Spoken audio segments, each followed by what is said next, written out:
Bismillahirrahmanirrahim. Assalamualaikum warahmatullahi wabarakatuh. Teman-teman, saat ini kita sedang berada di bulan Ramadan.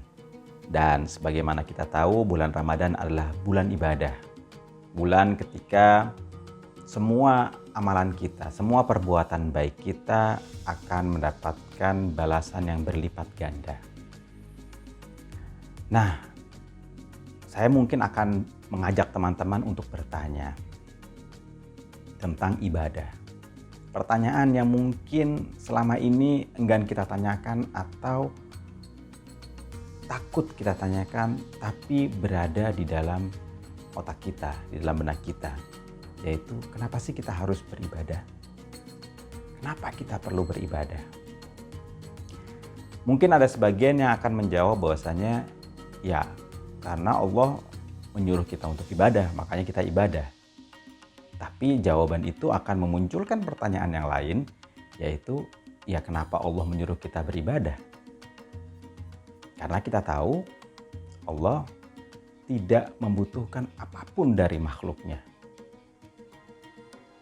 Apa yang kita kerjakan dan apa yang tidak kita kerjakan tidak memberikan manfaat atau memberikan madarat kepada Allah Subhanahu wa Ta'ala.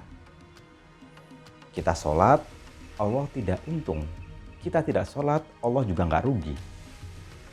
Kita bersedekah, Allah tidak untung. Kita tidak bersedekah, Allah juga tidak rugi. Artinya apa? Artinya ibadah itu bukan untuk Allah. Bukan demi kepentingan Allah. Lalu untuk apa? Untuk menjawab pertanyaan ini, kita harus mundur sedikit ke pertanyaan yang lain. Yang juga mungkin enggan kita tanyakan, yaitu kenapa sih kita beragama?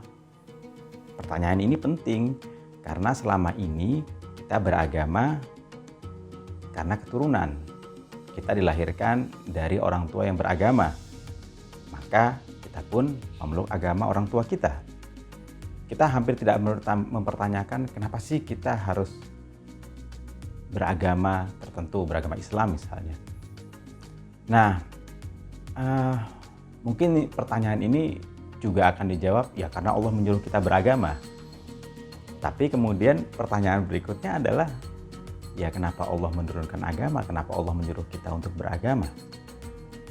Kalau kita lihat di dalam Al-Quran, di surat Al-Baqarah, kita akan membaca sebuah cerita tentang turunnya Nabi Adam ke muka bumi ini. Dan disitulah untuk pertama kalinya agama diturunkan. Di dalam kisah itu disebutkan bahwasanya ketika pertama kali turun ke muka bumi ini, Adam dan pasangannya Hawa kemudian mendapatkan bekal fisik, yaitu pertama berupa mustaqar, tempat tinggal, yaitu Allah menjadikan bumi ini sebagai tempat yang layak untuk ditinggali. Yang kedua adalah mata'an ilahin, yaitu bekal fisik sampai manusia tidak ada lagi di muka bumi ini. Tapi manusia kan bukan hanya fisik. Kita tidak hanya membutuhkan rumah sebagai tempat berlindung dan makanan, tapi kita juga membutuhkan hal yang lain. Karena manusia terdiri dari raga, fisik, dan jiwa. Untuk kebutuhan jiwa itu Allah menurunkan agama. Fungsinya apa?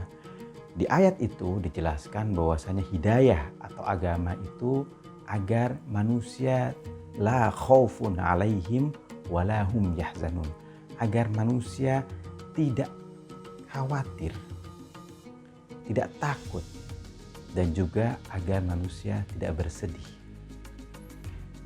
Khauf dan huzan, sedih dan takut, itu berdampingan di dalam banyak ayat. Lebih dari 10 ayat kita akan menjumpai dua emosi ini, kesedihan dan ketakutan itu beriringan. Kenapa keduanya dijadikan satu paket? Karena sebetulnya keduanya berasal dari satu hal, yaitu kehilangan. Sedih adalah ketika kita sudah atau sedang kehilangan sesuatu. Sedangkan khauf atau khawatir, takut itu adalah kita mengkhawatirkan, kita takut akan potensi kehilangan sesuatu. Nah, dengan beragama, kita tidak mungkin tidak kehilangan. Dengan beragama, kita tetap bisa kena musibah. Kita akan kehilangan orang-orang yang kita cintai, kita mungkin terkena bencana alam, kita mungkin kehilangan harta dan sebagainya. Dengan beragama bukan berarti kita terlepas dari musibah. Tapi dengan beragama kita bisa memiliki kesiapan mental, kekuatan mental untuk menghadapi musibah. Disitulah fungsi agama itu ada, yaitu untuk memberikan ketenangan batin. Nah, semua hal di dalam agama, termasuk ibadah, itu didesain untuk memberikan ketenangan tersebut. Oleh karena itu, kalau kita tanya, kenapa kita beribadah? Maka jawabannya adalah kita beribadah agar kita mendapatkan ketenangan batin. Agar kita siap menghadapi kehidupan dunia yang kadang-kadang tidak sesuai dengan rencana kita. Kita siap untuk menghadapi kejutan-kejutan yang ada di dunia ini. Kestabilan batin itulah yang kemudian menjadi titik puncak dari manusia yang Allah sebutkan di dalam Al-Quran, nafsul mutmainnah, yaitu jiwa yang tenang. Jiwa yang tenang ini adalah target atau sasaran yang ingin kita capai dengan beribadah dan dengan beragama. Oleh karena itu, agak mengkhawatirkan kalau ada orang yang beragama atau beribadah kemudian tidak memiliki kestabilan emosi, tidak memiliki ketenangan, suka marah-marah, mengumbar emosi dan lain sebagainya. Walaupun hal itu dilakukan atas nama agama. Oleh karena itu, sebaiknya kita gunakan puasa dan Ramadan ini sebagai sarana untuk mendapatkan ketenangan yang kita cita-citakan tersebut. Assalamualaikum warahmatullahi wabarakatuh.